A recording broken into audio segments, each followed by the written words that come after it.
The fluorescent lights hummed overhead as Marcus Williams pushed his mop across the marble floors of TechVision Industries' executive level, his weathered hands gripping the handle with practiced ease. It was 2 a.m, and the 47-year-old janitor had already been working for 6 hours straight, but his shift wouldn't end for another 2.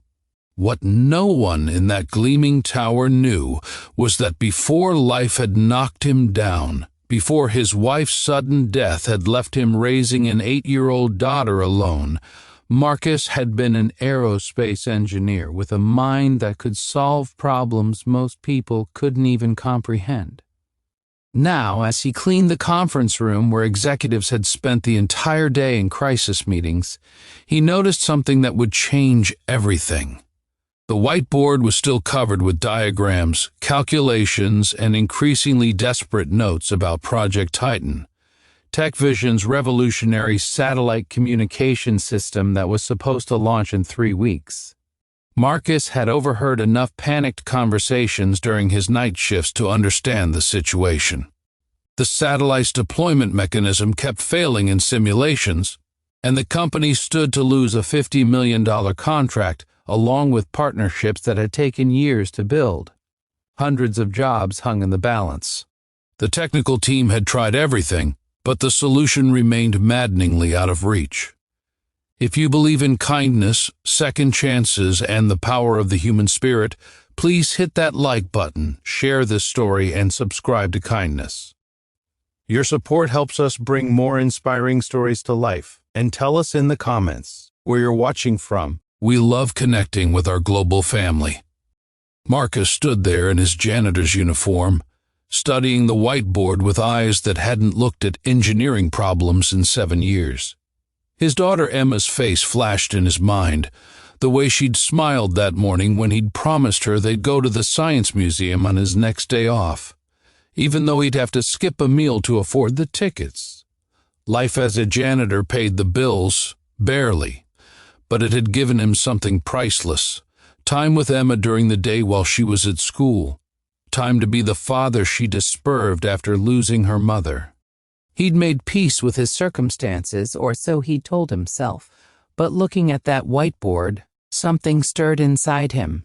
His fingers twitched, remembering the feel of a pen sketching designs, the thrill of solving impossible puzzles. The problem on the board was complex, but he could see it. The flaw in their approach was so obvious to him, it was like watching someone try to open a door by pushing when they should pull. The deployment arm's torque calculations were based on Earth's atmospheric resistance, but they hadn't properly accounted for the exponential decrease in resistance during ascent.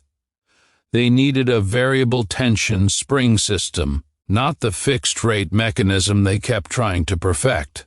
Marcus glanced at the clock. He shouldn't. This wasn't his world anymore. He was the invisible man who cleaned up after the important people went home. But then he thought about Emma again, about all those employees who might lose their jobs, about the dreams that would crumble if this project failed. His hand reached for an expo marker before his mind could talk him out of it. In the corner of the whiteboard, where his sketch wouldn't disturb their existing work, he began to draw. His hands moved with a confidence he hadn't felt in years, translating the solution in his mind into clean, precise lines. A modified deployment mechanism with a 3-stage tension release system, each stage calibrated to specific altitude thresholds. It was elegant, simple, and it would work. He added the critical calculations, his handwriting smaller and neater than the frantic scrawls that covered the rest of the board. When he finished, he stepped back, his heart pounding. Then reality crashed back. What was he thinking? They'd probably just erase it, or worse, think someone had vandalized their workspace. He grabbed his mop and cart and hurried out, trying to ignore the voice in his head that said he'd just made a terrible mistake. The next morning, CEO Catherine Rodriguez arrived at 6 a.m. for an emergency board meeting, her third sleepless night weighing on her shoulders. The pressure from investors was crushing, and her technical team had admitted they were out of ideas. She walked into the conference room and froze. There, in the corner of the whiteboard, was a sketch that made her engineering background scream with recognition. This wasn't just good. This was brilliant. This was the answer they'd been desperately seeking. She immediately called in her chief engineer, David Chen, who stared at the sketch with wide eyes and growing excitement. Within an hour, they'd run preliminary simulations. The solution worked. It actually worked. But who had drawn it? Security footage showed only Marcus, the night janitor, in the room during those hours. It had to be him. Catherine made a decision that would shock her board of directors. When Marcus arrived for his evening shift, he was met by security and escorted, his heart sinking, to the executive level. He thought he was being fired. Instead, he found himself walking into a conference room full of board members and executives, all of them staring at him with expressions he couldn't read. Catherine Rodriguez stood at the head of the table, and when she spoke, her voice was thick with emotion. She told him they knew about the sketch. They knew he'd solved their impossible problem, and she wanted to know why a janitor had the knowledge to save a $50 million aerospace project.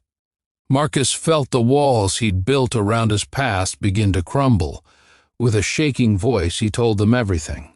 About his engineering degree, his work in aerospace before Emma was born, how his wife's death had left him scrambling to be both provider and full-time father, how he'd taken the janitorial job because the night shift meant he could be there when Emma left for school and when she came home, how he'd let his career die so his daughter could have a parent who was present.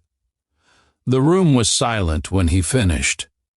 Then Catherine did something that made several board members gasp.